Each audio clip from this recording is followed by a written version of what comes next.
এবার পারমাণবিক বোমা বানিয়েই ছাড়বে ইরান, নতুন করে শুরু হচ্ছে কর্মযজ্ঞ। জানাবো পুতিন ঝড়ে কাঁপছে ইউক্রেন, সাইরেন বাজার আগে তছনছ কিয়েভ।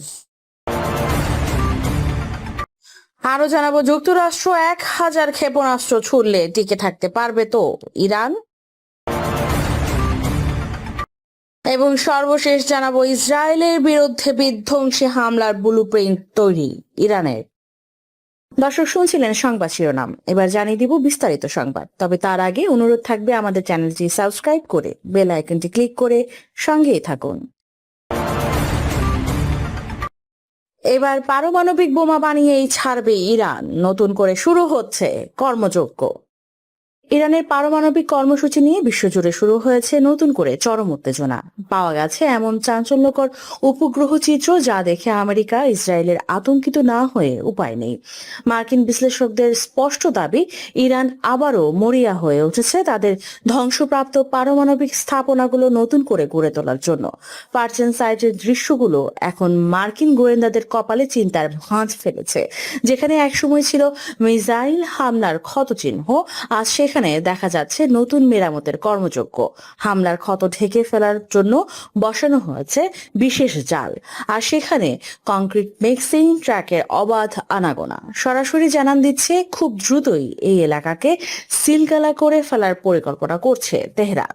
গত জুনের শেষ দিকে যুক্তরাষ্ট্রের সঙ্গে তাদের একটি সমঝোতা স্মারক স্বাক্ষরিত হয়েছিল, যেখানে স্পষ্ট শর্ত ছিল কোনো অবস্থাতেই পারমাণবিক অস্ত্রের উন্নয়ন করা যাবে না এবং বজায় রাখতে হবে স্থিতাবস্থা। শুধু পারচিনি নয়, পিক মাউন্টেনের আড়ালে কি লুকিয়ে রেখেছে ইরান? পাহাড়ের গভীরে তৈরি করা সেই সুড়ঙ্গ মুখে নিয়মিত চলছে ভারী যানবাহনের আসা যাওয়া। বিশেষজ্ঞরা একে দেখছেন সরাসরি চুক্তির বরখেলাফ হিসেবে। ভূগর্ভস্থ সেই অন্ধকার জগতের ভেতরে আসলে কিসের মহড়া চলছে তা নিয়ে এখন বড় ধরনের প্রশ্নচিহ্ন ঝুলে আছে পুরো বিশ্বের উপরে। বিশ্বশক্তির নজর এড়িয়ে তারা কি করতে চাইছে? যদিও ইস্পাহান, ফোর্দ এবং নেতাজের মতো বড় কেন্দ্রগুলোতে আপাতত দৃষ্টিতে কোনো পরিবর্তন লক্ষ্য করা যায়নি, তবে বাকি সব কেন্দ্র কি তবে ছদ্মবেশে টিকে আছে? কেবল পারমাণবিক কেন্দ্রই নয়, ইরানের মিসাইল ঘাঁটিগুলো এখন সক্রিয় হয়ে উঠেছে। তাবরিজের ঘাঁটিতে নতুন করে পিচ ঢালের কাজ এবং কারমান শাহের গোপন সুড়ঙ্গ পথ পরিষ্কার করার দৃশ্য নিশ্চিত করে তারা যুদ্ধের প্রস্তুতির সমান্তরালে পারমাণবিক ক্ষমতা বাড়াতেও সমান আগ্রহী। জানাবো পুতিন ঝড়ে কাঁপছে ইউক্রেন, সাইরেন বাজার আগে তছনছ কিয়েভ। শনিবারের রক্তিম ভোর মৃত্যু যেন কিয়েভের দরজায় কড়া নাড়েনি, সরাসরি ঢুকে পড়েছে সাইরেন বেজে ওঠার আগেই। একের পর এক বিকট বিস্ফোরণে কেঁপে উঠেছে ইউক্রেনের রাজধানী। আগুন, ধোঁয়া আর ধ্বংসস্তূপে মুহূর্তে বদলে গেছে পুরো শহরের চিত্র। রাশিয়ার অতি দ্রুত গতির ব্যালিস্টিক ক্ষেপণাস্ত্রের সামনে প্রতিরক্ষা ব্যবস্থা যেন চোখের পলকে অকার্যকর হয়ে পড়েছে। ঠিক এমন সময় পাল্টা কৌশলে নতুন দূরপাল্লার কমান্ডো গঠন করেছেন ভ্লাদিমির জেলেনস্কি। কিন্তু যুদ্ধের ক্ষেত্রে পাল্লা কি ইতিমধ্যে রাশিয়ার দিকে ভারী হয়ে গেছে, নাকি সামনে অপেক্ষা করছে আরো ভয়ঙ্কর এক সংঘাত? 2022 থেকে যুদ্ধ চলছে, কিন্তু এবারের রাশিয়া অন্যরকম, আরো হিংস্র, আরো নিখুঁত। পুতিনের ভান্ডারে এখন অতি দ্রুতগতির ব্যালিস্টিক ক্ষেপণাস্ত্র। এগুলো এত দ্রুত আসে যে রাডারও ধরার সুযোগ পায় না। ফলাফল, আগে বিস্ফোরণ, তারপর সাইরেনের আর্তনাদ। কিয়েভের সামরিক প্রধান তকাচেঙ্কো শুধু টেলিগ্রামে আকুতি জানালেন, লুকিয়ে পড়ুন, বাংকারে যান। এই এক আঘাতেই কিয়েভ আজ বিপর্যস্ত। রাশিয়া প্রমাণ করেছে ইউক্রেন পিছু হটাতে তারা যে কোনো সীমা পার করতে পারে। মাঠের নিয়ন্ত্রণ এখন স্পষ্টভাবেই মস্কোর হাতে। কোণঠাসা ইউক্রেন এখন মরিয়া। জেলেনস্কি নতুন কমান্ডো দিয়ে ড্রোন ওড়ালেন, টার্গেট করলেন রাশিয়ার তেলের ডিপো। ইলস্কি শোধনাগার পুরল, উস্তুলুগা কমপ্লেক্স আগুন জ্বালালো।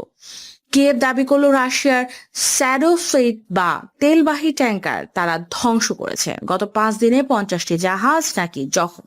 ইউক্রেনকে বলছে দূরপাল্লা নিষেধাজ্ঞা, কিন্তু ক্রেমলিনের বিশাল অর্থনীতির কাছে এই ক্ষত যেন সমুদ্রের এক ফোঁটা জল। রাশিয়া তাদের তেল রপ্তানি সাময়িকভাবে আটকালো ঠিকই, কিন্তু তাদের মূল সামরিক চাকা তাতে সচলই রইল। সামরিক মানচিত্র কিন্তু সেই ইঙ্গিত দিচ্ছে, ইউক্রেন যতই ড্রোন মারুক রাশিয়ার ক্ষেপণাস্ত্রের সংখ্যা ফুরাচ্ছে না। তারা প্রতিদিনই কিয়েভকে নড়পাড়াচ্ছে। ইউক্রেনীয় সেনারা ক্লান্ত, তাদের রক্ষণ ভাগ ভাঙছে। ড্রোন দিয়ে তেলের ডিপো পোড়ানো হয়তো সামরিক হেডলাইন তৈরি করে, কিন্তু রাশিয়ার মূল ভূখণ্ডের সামরিক শক্তিকে তা দমাতে পারছে না। মস্কো তার বিশাল ভান্ডার আর নতুন রণকৌশল নিয়ে প্রতিনিয়ত ইউক্রেনকে আরো পেছনে ঠেলে দিচ্ছে। দিন শেষে এই মহাযুদ্ধের রাশ এখন পুতিনেরই হাতে। কিয়েভের আকাশ ধ্বংসের কালো ধোঁয়ায় ঢাকা। রাশিয়ার তেলের ডিপোর আগুন মস্কোকে আরো খ্যাপাটে করে তুলছে। জেলেনস্কির নতুন কমান্ডো হয়তো লড়াইটা দীর্ঘ করছে, কিন্তু রাশিয়ার এই রুদ্ররূপকে থামানোর শক্তি কিয়েভে একা নেই। যুদ্ধ এখন এক ভয়ঙ্কর চূড়ায়। একদিকে রাশিয়ার অবিরাম ক্ষেপণাস্ত্র বজ্রপাত, অন্যদিকে ইউক্রেনের টিকে থাকার মরণপণ চেষ্টা। শেষ পর্যন্ত পুতিনের এই বিধ্বংসী ঝড় পুরো ইউক্রেনকে গ্রাস করতে যাচ্ছে। পৃথিবী এখন সেই আশঙ্কায় থমকে দাঁড়িয়ে। আরো জানাবো, যুক্তরাষ্ট্র কি 1000 ক্ষেপণাস্ত্র ছুড়লে টিকে থাকতে পারবে তো ইরান? এবার ইরানের দিকে 1000 ক্ষেপণাস্ত্র তাক করে রাখার কথা জানালো মার্কিন যুক্তরাষ্ট্র। এই 1000 ক্ষেপণাস্ত্র দিয়ে ইরানকে সম্পূর্ণভাবে নিশ্চিহ্ন ও ধ্বংস করার হুঁশিয়ারি দিয়েছে মার্কিন প্রেসিডেন্ট ডোনাল্ড ট্রাম্প। আর এর পরপরই বিশ্ব মিডিয়ার রীতিমতো শোরগোল পড়ে যায়। তবে কি ইরানের বিরুদ্ধে আবারও ক্ষেপণাস্ত্র হামলা শুরু করবে যুক্তরাষ্ট্র? হামলা হলে ইরানও যে বসে থাকবে তা না বলারও কোনো অপেক্ষা রাখে না। তবে কি আরো একবার সর্বাত্মক যুদ্ধে জড়াবে ইরান ও যুক্তরাষ্ট্র? সম্প্রতি নিজের সামাজিক যোগাযোগ মাধ্যম ট্রুথ সোশ্যালে দেওয়া এক পোস্টে ইরানের বিরুদ্ধে তীব্র হুঙ্কার ছুড়লেন মার্কিন প্রেসিডেন্ট। গুপ্ত হত্যার চেষ্টা করলে ইরানের উপর হাজার হাজার ক্ষেপণাস্ত্র নিক্ষেপ করবেন বলে তীব্র হুঁশিয়ারি বাক্য উচ্চারণ করেন ট্রাম্প। কাতার ভিত্তিক সংবাদ মাধ্যম আল জাজিরা এক প্রতিবেদনে তুলে ধরে এই খবর। ট্রাম্প বলেন, ইরানের দিকে তাক করা 1000 ক্ষেপণাস্ত্র প্রস্তুত রাখা হয়েছে এবং এর পরপরই আরো হাজার হাজার ক্ষেপণাস্ত্র নিক্ষেপ করা হবে। ইরান যদি তাদের হুমকি অনুযায়ী ট্রাম্পকে হত্যার চেষ্টা করে, তাহলে দেশটির বিরুদ্ধে ভয়াবহ ক্ষেপণাস্ত্র হামলা চালানো হবে বলে হুমকি দেওয়া হয়। ট্রাম্প আরো দাবি করেন, এই বিষয়ে মার্কিন সামরিক বাহিনীকে আগে নির্দেশ দেওয়া হয়েছে এবং প্রয়োজন হলে মার্কিন বাহিনী 1 বছর বা এর চেয়ে বেশি সময় ধরে ইরানের বিভিন্ন স্থাপনা সম্পূর্ণ ধ্বংস করতে প্রস্তুত, ইচ্ছুক এবং সক্ষম। প্রেসিডেন্ট ট্রাম্প ইরানকে উদ্দেশ্য করে এমন এক সময়ে এই হুঁশিয়ারি দিলেন, যার মাত্র কয়েকদিন আগে বিভিন্ন আন্তর্জাতিক গণমাধ্যমে খবর আসে যে মার্কিন প্রেসিডেন্টকে হত্যার মিশনে নেমেছে ইরান। ইসরায়েলি গোয়েন্দা সূত্র মার্কিন প্রেসিডেন্টকে এই বিষয়ে অবহিত করে। এছাড়াও তুরস্কের আঙ্কারায় অনুষ্ঠিত ন্যাটোর শীর্ষ সম্মেলন থেকেও নিজের গুপ্ত হত্যার সংখ্যা প্রকাশ করেন ট্রাম্প। তবে ট্রাম্পকে হত্যার বিষয়ে আনুষ্ঠানিকভাবে ইরান সরকার থেকে কিছু জানানো হয়নি। শুধুমাত্র বিভিন্ন সময় ইরানের বিভিন্ন শীর্ষ কমান্ডার ও নেতৃবর্গের মুখ থেকে দেশটির প্রয়াত সাবেক সর্বোচ্চ ধর্মীয় নেতা আয়াতুল্লাহ আলী খামেনিকে হত্যার প্রতিশোধের বিষয়টি উল্লেখ করা হয়। এছাড়াও খামেনির জানাজা অনুষ্ঠান থেকেই সাধারণ ইরানিরা প্রয়াত নেতার হত্যার জন্য ট্রাম্পকেও হত্যার হুঙ্কার তোলে। এদিকে ট্রাম্পকে ইরানের গুপ্ত হত্যা চেষ্টার খবর পাওয়া পরপরই বিভিন্ন জায়গায় থেকে বিভিন্ন মন্তব্য আসতে থাকে। খোদ মার্কিন কর্মকর্তারা একে ইসরায়েল চক্রান্ত বলে আখ্যা দেয়। মার্কিন কর্মকর্তাদের মতে যুক্তরাষ্ট্রকে ইরানের বিরুদ্ধে পুনরায় যুদ্ধে জড়াতে ট্রাম্পকে হত্যা চক্রান্তটি সামনে নিয়ে আসতে পারে ইসরায়েল। আর সবশেষে ইরানকে উদ্দেশ্য করে ট্রাম্পের ক্ষেপণাস্ত্র হামলার হুঁশিয়ারিকেও যুক্তরাষ্ট্রের নতুন কৌশল হিসেবে দেখছেন অনেক বিশ্লেষকরা। বিশ্লেষকদের মতে এর মাধ্যমে ইরানে পুনরায় হামলার বৈধতা দেওয়ার চেষ্টা করতে পারেন মার্কিন প্রেসিডেন্ট, কিংবা এটি ইরানকে আলোচনায় আনতে ধারাবাহিক হুমকির পুনরাবৃত্তিও হতে পারে।